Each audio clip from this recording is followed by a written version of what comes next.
While the draconian and historic COVID-justified lockdowns of 2020 and 2021 were designed to actually weaken national economies, break international supply chains, and to create personal hardship and chaos, there is one good thing that happened, and not foreseen or anticipated by these one-world globalist elites, is the dramatic mass exodus from the public government schools of millions of children as parents removed their children in droves and enrolled them in Christian schools or began to homeschool their children.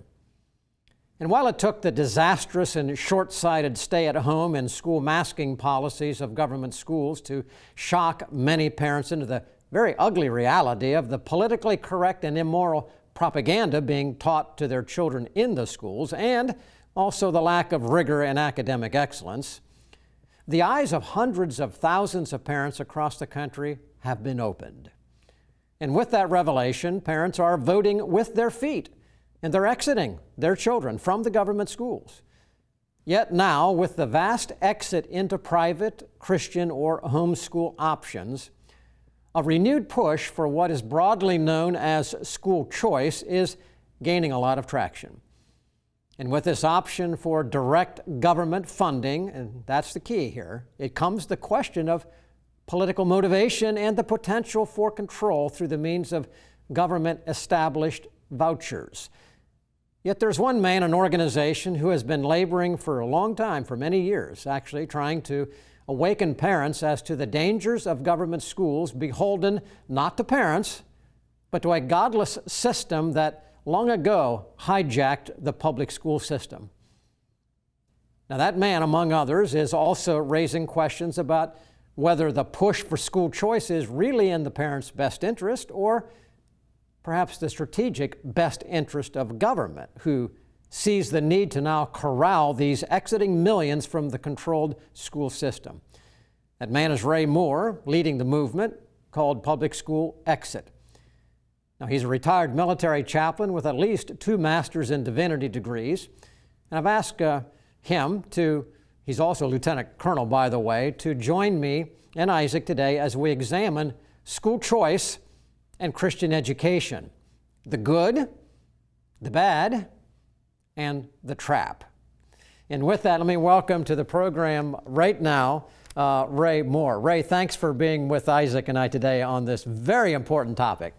Yeah, thank you, Sam. I don't believe I could said it any better than you've already said it. And so thank you for that introduction. And wonderful things are happening in the K-12 campus Christian school arena and the homeschool arena. Well, Ray, I want you to get into that. We're going to walk into that, but let me just give just a little bit of a background, because before parents in the last couple of years became aware of what their kids either were being taught or not being taught, Public School Exit, which you're now leading, and others, you were a part of Exodus Mandate, which actually many years ago, this is just my quick question to you right now, and that is this: why has the education of children been so important to you personally and Exodus Mandate that you were a part of and started many years ago? Well, we started in '77, educating at home our oldest son. He's now 51. He was 6 at the time. When I was finishing up my theological training at Grace Theological Seminary in Indiana, and we had moved down to Purdue University to start an evangelical outreach on the campus, and I had only my thesis to write. And so he was entering in the 1st grade, and we didn't know what we were going to do. We looked at some Christian schools, but they were financially hard for us, so we started the family school. And then 20 years later, I offered formally the Exodus Mandate Project. That's exodusmandate.org. And it's been a rough slog, really, since '97 when I offered Exodus Mandate. But in the last 3 years, or really 2 years, our world has exploded in a good way. And I think that's what you want to talk about today. Well, it is. And so that was what you said there. We could go much further, but you've been involved and made a decision a long time ago, you said, to homeschool your children at a point when that was not a common thing. But now we're into a whole different era, ladies and gentlemen, in these last couple of years, and probably no matter who you are watching us right now, whether you're a mom or a dad or a grandparent, and whether you're in the public school or not, you're aware big things are happening, transitioning families by the millions, and we'll actually give some numbers later in the program of actually how many have moved from government schools into private and or particularly Christian home and homeschooling, and we'll talk about that when we come right back. Truth, flexible or permanent? The Bible, ancient history, or powerfully relevant? Culture, a reflection of enlightenment or warning signs? The pastor, commentator, or frontline combatant? Every day, American Pastors Network speaks to these questions where and when they matter. With hundreds of affiliate radio stations nationwide, a website and mobile app screening today's headlines through the twin lenses of the Bible and the Constitution, educating, informing, equipping. This is the American Pastors Network. The time is now to stand in the gap for truth.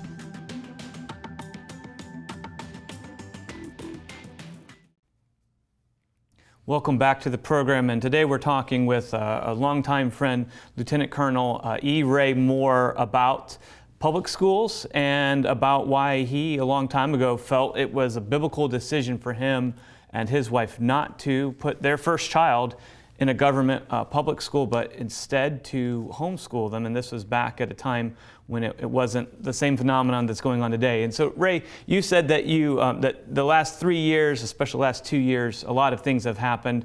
But I want to talk about just a couple of months ago, a documentary movie came out. Kirk Cameron put it together, and you reference it on your website. In fact, I think you have a clip on there that has him, and I'm quoting from his movie, Homeschool Awakening, and he speaks about what's going on, and he says this is coming from Kirk Cameron: "In my opinion, the public school system has become public enemy number one, because whoever controls the textbooks controls the future, and whoever is shaping the hearts and the minds and souls of our children will determine whether or not we live in a free country." And you use that clip on publicschoolexit.com, and we here at Stand in the Gap Media, we are partnered with BJU Press. I use them for homeschooling my children.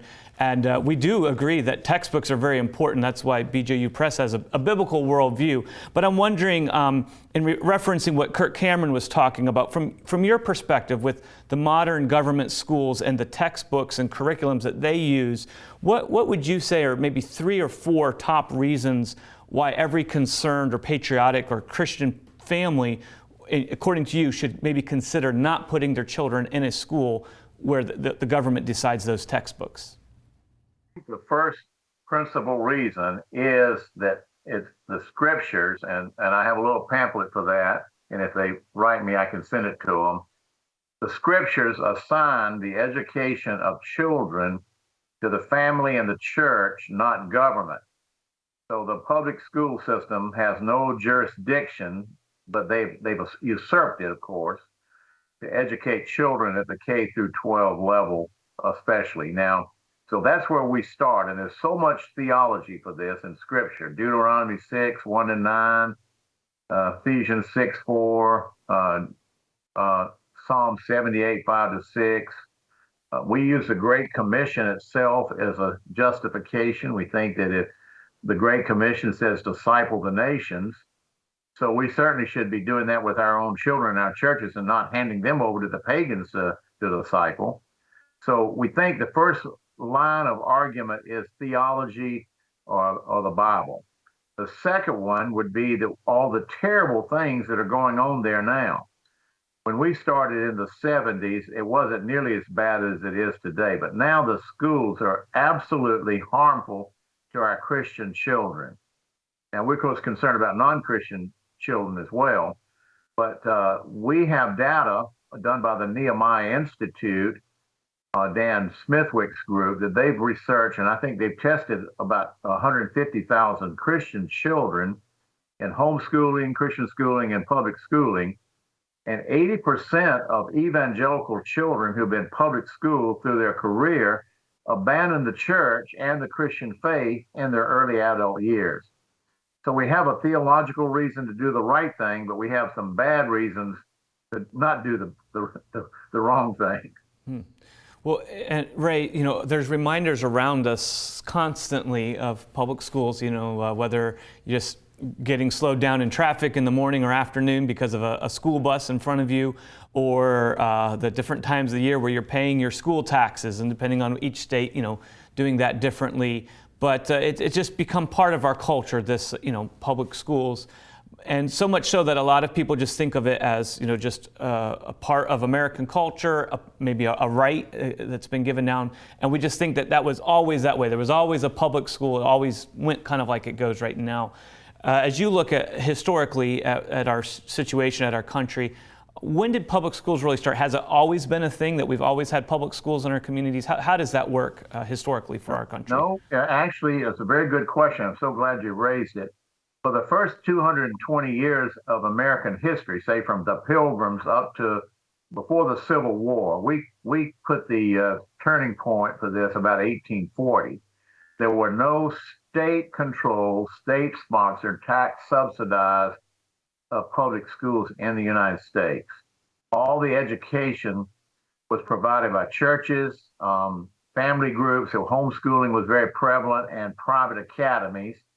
In New England, where the Puritans did not have a valid view of the separation of church and state. Now, I don't hold to the leftist view, but the idea that the jurisdiction of the church and the state are separate, they had kind of community schools, which are really church schools, but they're also local community schools.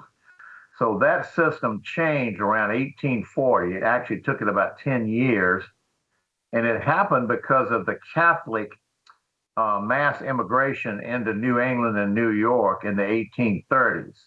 Prior to that, we were almost entirely a Protestant evangelical nation, very few Catholics. And when they started coming in mass because of the Irish potato famine, and Horace Mann and the Harvard Unitarians tricked the Protestant clergy into going into a state-controlled, state-sponsored model, saying that we're going to use the government schools to coerce and convert Catholic children to Protestantism. Well, I'm an evangelical and I'm a Protestant, but I still think to use government to do that is wrong. And some fell for it, but many didn't. And that system took to about 1900 become the dominant system in our culture. It didn't happen overnight. I've got a quote from 1887.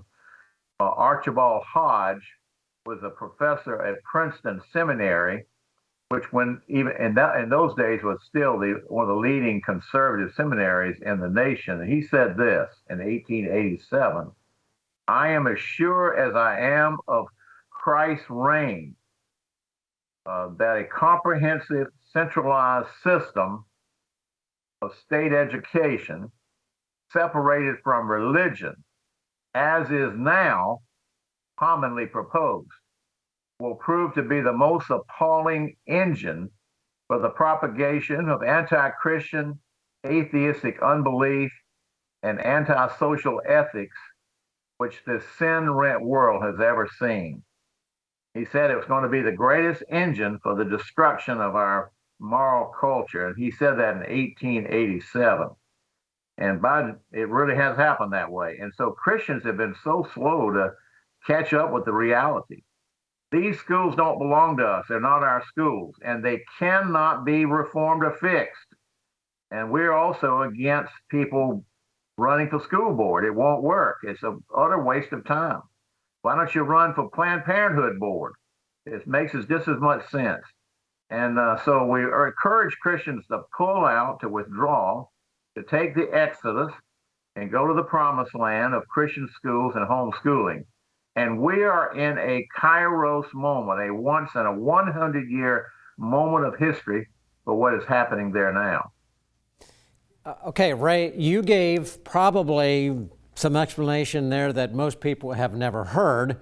1840 time, and you were saying there that there were those, Horace Mann and others, went, convinced Protestants primarily in charge, and said, here's an opportunity to take and evangelize many of the Catholics who had come over from other countries because of famine and so forth.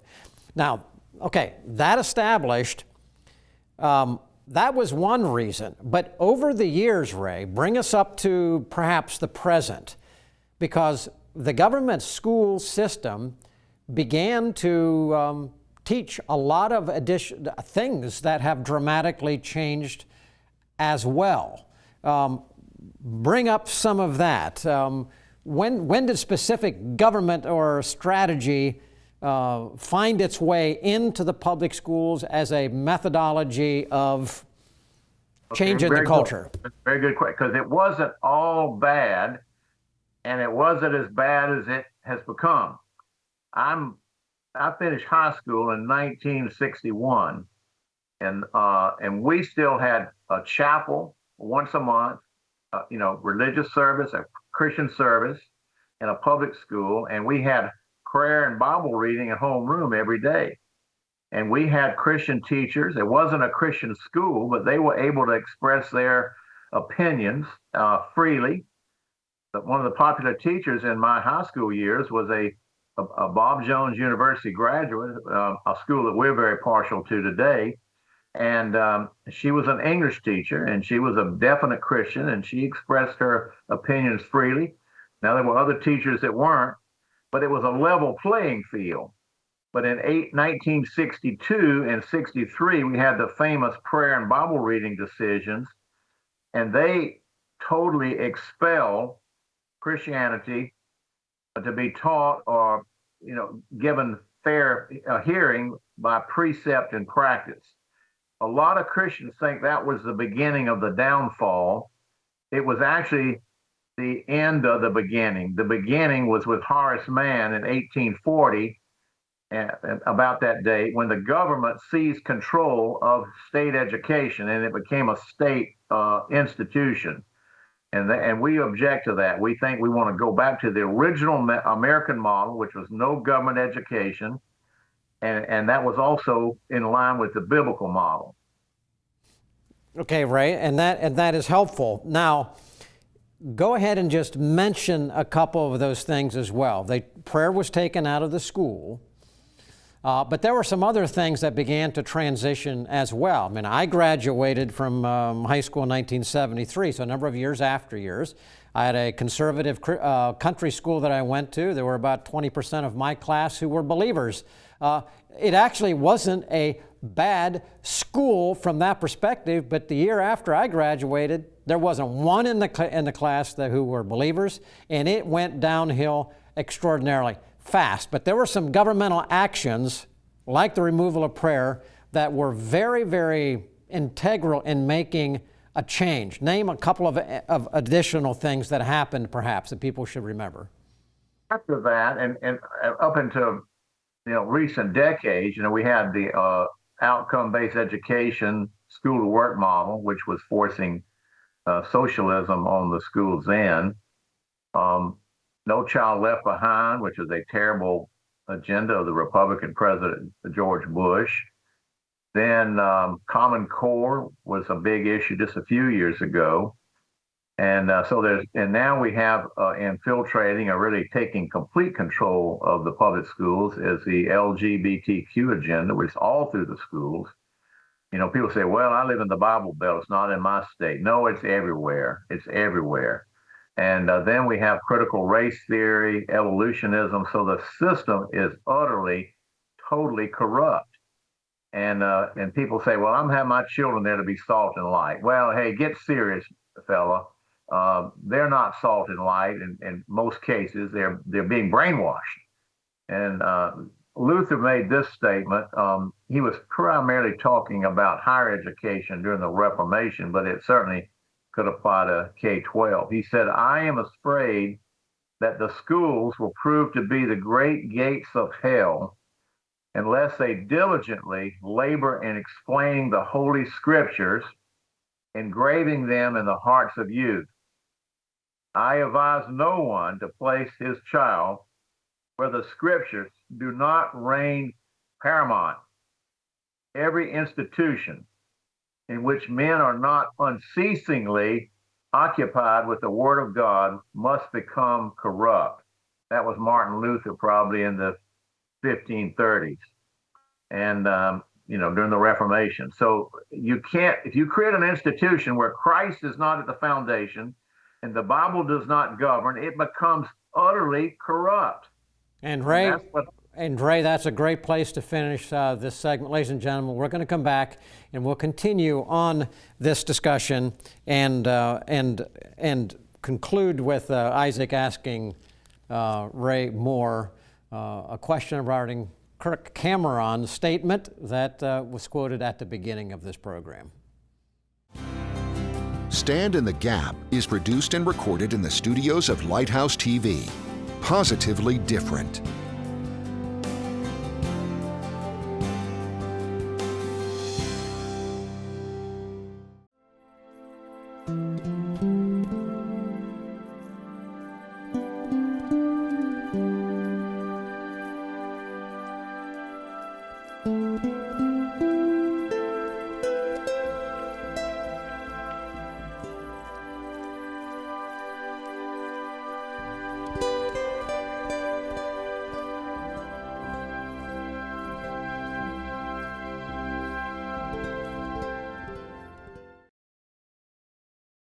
Well, as we wrap up this first program with you, Lieutenant Colonel E. Ray Moore, I just want to kind of have you maybe kind of take us through real broadly and quickly a summary. We started out quoting Kirk Cameron, and he was talking about the textbooks that control where our nation is headed. He listed the public schools as being public enemy number one in his words or in his opinion.